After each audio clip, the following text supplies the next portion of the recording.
Welcome to Storytime with Chris. Today I will be doing a review of Slipknot's new album, The End So Far, which was released a few days ago. So I'm recording this intro a couple days after I recorded the review. I may sound a little different on this one because my allergies are completely eating me alive today. And so I am fairly new to this podcasting and music review game, so bear with me. But for Music Mondays, usually what I'll be doing is something music related, so album reviews, talking about favorite concerts and artists and stuff like that. So yeah, with that being said, sit back and enjoy. Thank you.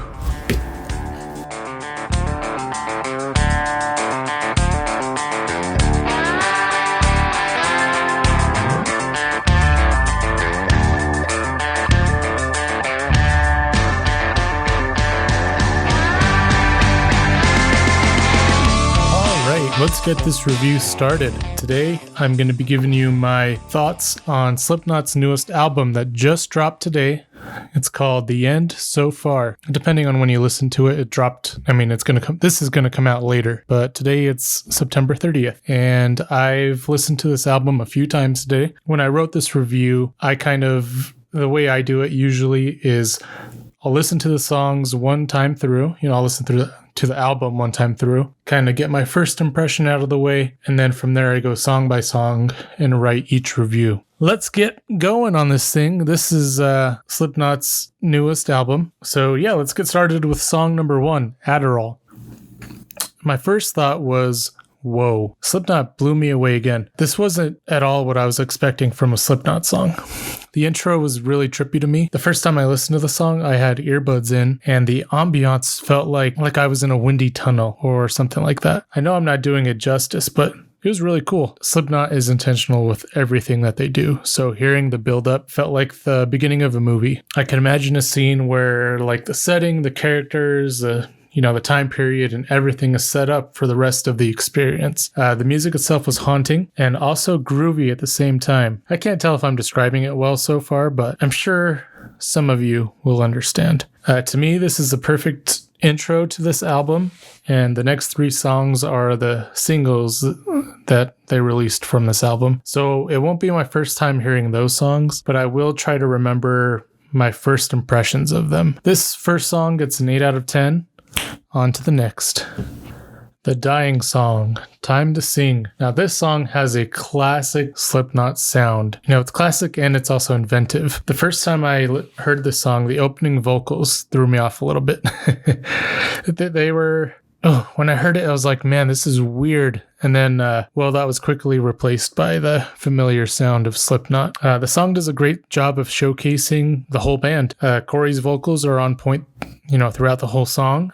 From the screaming to the clean vocals, it's top-notch classic Corey Taylor. From there, the drums, guitars, the mixing, everything else is everything you would come to expect from Slipknot. It's an absolute banger of a song, and I'm excited to experience it live in a few days. 9. All right, the next song is the Chapeltown Rag. This song is, it also has a classic Slipknot sound, but it's totally different from the Dying Song. Jane Weinberg is crazy talented. He's a surreal drummer, and it's no wonder why he keeps winning Drummer of the Year. No one could ever truly replace Joey Jordison, but respect that Jay has for Joey is really obvious to me. It probably isn't easy to fill those shoes and, for several reasons, but if anyone was a perfect guy to step in for Joey, it's Jay. With that being said, the fast drumming on the song is reminiscent of the old Slipknot days, Iowa, Slipknot, some of those earlier albums. Everything, the song also has a fresh flair to it. The subject matter is also very relatable because everything today is online and everything sucks and people suck. And, this song does a great job reminding me to, get offline every once in a while and do other stuff and to be a human being. That being said, stick around until the end of this podcast, because once this is over, then you can get offline and go do other offline stuff. Just kidding. Do whatever you want. I don't care. But I do appreciate you if you're here and listening to this album review. I'll give a little more backstory into my Slipknot story. Maybe I'll go into that later on the podcast. I don't know. We'll see. Anyway, this is a great song, and it gets a 9.1. All right, fourth song on this album is called Yen. For all my Witcher fans out there, when I saw this title, I automatically thought of Yennefer Venderberg. So if you're a Witcher fan and also Slipknot fan, shout out to you. Hopefully the third season of The Witcher is really good. I mean, I kind of just barely discovered The Witcher a few months ago, but it's really awesome, and I really want to read the book series. So far, it's just been the Netflix series and the video games. So yeah, anyway, Yen. I must be a dark person because I'm a sucker for these dark, haunting songs. I think everyone can relate to this song in some manner. It's a longing for something that is lost or will inevitably be lost. For some people, this is a person, but for others, it can be a dream or the soul's deepest desires. I wish this pain lasts forever, forever. Those lyrics hit hard. It's obvious that this person will do anything to have this desire granted, whether it's dying, being tortured eternally, and having it always just be out of reach, or not having it reciprocated. The emotions a song brings out and the composition, including a unique scratching solo, gives this song a very well-rounded and awesome sound. 9.7 out of 10, almost a perfect score. Will there be a perfect score on this album? I guess we'll see. All right, number 5, Hive Mind. This song sounds like a nightmare. And what I mean by that is, if you're listening to this in the dark, it will make you more aware of what is going on around you. And then it will make you run through a wall. The riffs in this song are epic, and the overall sound is great. I'm usually a huge fan of Corey's clean vocals, but for whatever reason, the hook leaves something to be desired. I can't put my finger on it. The rest of the song makes me want to get back to my football days where, I just throw on some pads and run through someone. Overall, it's a strong song, but like I said, the hook isn't my favorite. I will give it a 7, but it will also go on my workout playlist. All right, song number 6. Hello, this is Slipknot. We've been trying to reach you about your car's extended warranty. Jokes aside, this song feels like a challenge. It feels like I'm being called out for something. It feels like I'm in a situation where I'm granted a wish, but I kind of regret what I asked for. And now Slipknot is going to punish you for it. Kinky. However, the song is not a punishment. It's a departure from the classic Slipknot sound where it's a departure from this classic Slipknot sound. It's a more experimental experience. It's really, really good. And the energy in this song is almost like you're at a Slipknot concert. To me, it feels like being in a mosh pit with the band, being the ringleaders. It's a solid song, and it's an 8.5 on the scale. Let's keep this thing rolling. Medicine for the Dead. My first thought hearing the intro was aliens. Slipknot are a bunch of aliens. You could tell that the experimental side of Slipknot was going to show on this one a little bit more. After a classic Corey scream at the beginning, the guitars take over and give a fresh new sound to the diverse Slipknot discography. Such a weird word. Discography. Why is that such a weird word? I'm sorry, I know that's bugging me. Okay, you know what I'm trying to say. The energy on this one is unique. It's really cohesive, but it also adds in the unique nuances that Slipknot always, throws into their songs. It's very well crafted, and it's an alien adventure. 8.7.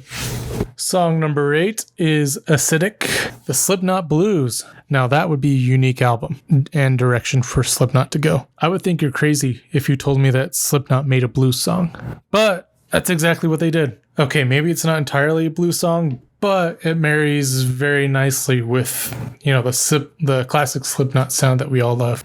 Slipknot draws inspiration from so many different avenues and showcases that very well in this song. Not to mention the awesome breakdown in the middle of the song with the drums and the guitar, but to me, this is a Slipknot I come for. The classic sound, the original Slipknot is top tier, but when they do something completely different and they veer away from the fast drumming, the low-tuned guitars, the screaming, and the guttural noises, they spotlight their talent and true musicianship. That's why I believe they are not only one of the greatest bands ever, metal bands ever, but one of the greatest musical groups ever as well. This one was awesome and is a 9.4. All right. Sorry if that cut off at the end. What I was trying to say was I believe they're not only one of the greatest metal bands ever, but one of the greatest musical groups ever. And that song was awesome and gets a 9.4. So that brings us to song 9, which is Heirloom. This song gives me Vendetta vibes. The energy is there, the guitars are there, Corey is there, and it's great. This would be a fun song live. The drumming and scratching at the beginning are sweet. It's a good song and a nice throwback to the All Hope Is Gone and Great Chapter days. 7.5 out of 10 for me. Number 10, H377, aka Hell. Ooh, man, we're already here? Oh, that's so crazy. What the hell just happened? That's what I thought after listening to this song. I had to listen to it twice to fully comprehend it. The build-up to start the song feels like the climax that you get in a movie. And then there's this entire war and fights and epic scene. And it happens so fast that it takes you by surprise. I don't know the lyrics yet, but I felt like I sang the whole thing and was breathless by the end of it, even though it was Corey Taylor that did all of that. I wish I sounded like Corey Taylor. That would be really awesome. The song is 4 minutes and 23 seconds long, but it feels so much longer than that. There's so much built into it, and it hits you hard. You can tell that the band really gave their all on this song, and it shows from the drums to the guitars to the vocals to the production to everything. The song starts the beginning of the end to this album, and it does it masterfully. It's a 10 out of 10. Let's finish this thing off. Number 10, Decide.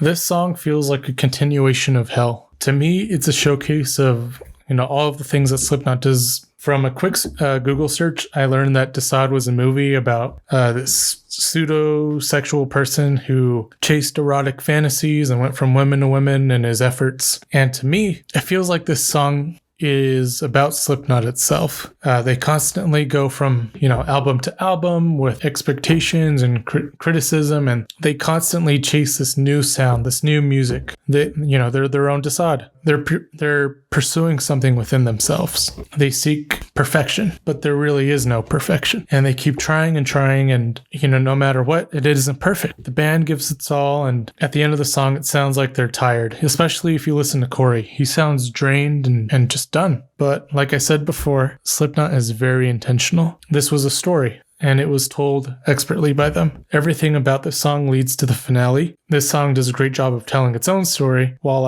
also being a transition to the next song. There was a lot of speculation and unknowns leading up to this album, and we'll get into that more soon. For now, this song is another 10. So on to the finale.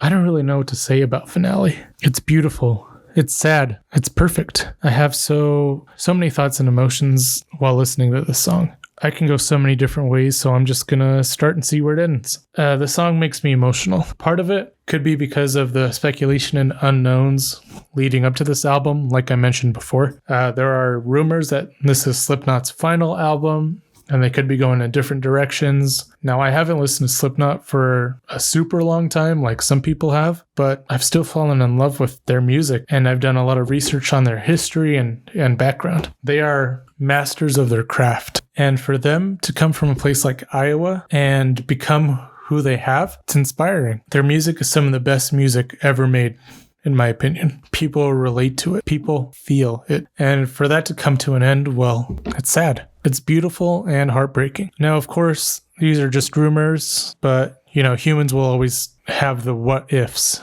in their mind. What if this is their last song? What if it's their last album? Well, if you listen to that song and with those thoughts like I did, it's an emotional journey. And I'm going to answer those questions with my own opinions. Well, if this is their last song, their last album, it was everything I could have asked for. The song is a 10, by the way. So I'm just going to get that out of the way. To me, the song is the best way to close out an era. It's the least Slipknot song if you compare it to the first music the band ever put out. And to me, it shows how much the band has grown and mastered their element. It's a very soft and not chaotic sound, and very well written. It encapsulates everything that Slipknot has ever done and provides a beautiful finale. The thing that stands out to me the most on the song is Corey Taylor saying, "I like it here." To me, this is the ultimate end to a tragic journey. Corey is the lead singer of this band, so, he kind of, like most lead singers do, they kind of become the symbol of the band. So hearing him say that, it made me feel incredibly happy for him and for Slipknot. One of the lyrics and stories that comes to mind is the one about Corey Taylor waking up in a dumpster. Now, sometimes I forget the details of the story, but I believe Corey Taylor was put in there by some, quote, friends after he had overdosed or had been like crazy drunk or on some crazy drugs or something. And so, yeah, they threw him in the dumpster because they thought he was dead or was going to die. And at that point, he knew that he reached his low, and that was the low point for him. And, this band has been through a lot: drug and alcohol problems and death, suicidal thoughts, depression, loss, and lots of tragedy. And many people who listen to Slipknot have gone through similar journeys and trials, and they relate to it. So to hear Corey Taylor say, "I like it here," it feels like the ultimate story of triumph. And with that being said, I think it's the perfect way to close out the book for Slipknot. But it is also the perfect way to close out a single chapter. So whether this is the last Slipknot album we ever hear or the transition to a new era, it was awesome. And I'm very happy to have been a part of the ride. So thank you, Slipknot. I like it here. All right, so I'm just going to finish up with some final thoughts on the album. For those of you keeping track, the overall album score was 8.9, which feels a little bit low to me for some reason. I don't know why, but it feels like it should be higher. But I'm not going to go back and change the numbers. So 8.9 is what it gets for now. It's probably going to go up. And, my final thoughts was, to me, this was the ultimate Slipknot showcase. And for those of you who, follow Slipknot on social media and stuff, that they're releasing albums. You can buy the album and it comes with a member of Slipknot. So you can get Corey Taylor, Jay Weinberg, and Clown, and Sid, and everyone.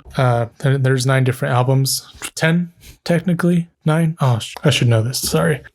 Each band member seemed to have like their own signature song. So, when you kind of put that together with the rumors that this is the band's final album and, this could be it for them, then it makes you think that this could be it. And they were putting everything out there for themselves. Yeah, it's not fun to think about that. I hope Slipknot keeps going, and hopefully this is just the finale for their time with Roadrunner, and they can go independent and, really put their full creative juices into their next album. It's kind of weird to say it that way. Yeah, if you haven't listened to the album, go give it a listen. And I think everyone can find some enjoyment in it, or they can relate to it in some way. If you're, whether you're just getting into Slipknot or you're a 20-year fan, there's something for you there. And, Slipknot, if you're listening to this podcast that this little dude is getting, well, I guess I'm not a little dude. I have a little channel. Anyway, thank you for me, I've been listening for 2 years, but for 20-something years of music, from the early music to today's new album, there's something for someone out there. And you've touched many lives, including my own. And, I thank you for that. And I hope you realize how much you've made an impact on people's lives and have given people hope. And in 4 days, I'm going to go see you guys live in concert. So I don't know when this podcast is going to drop. I'm going to try to drop it on October 3rd, which is a Monday. And then October 4th, I'm going to the Slipknot concert. So thanks again. And that was my review of the end so far. Hopefully not the end forever for Slipknot. Thanks again. I like it here.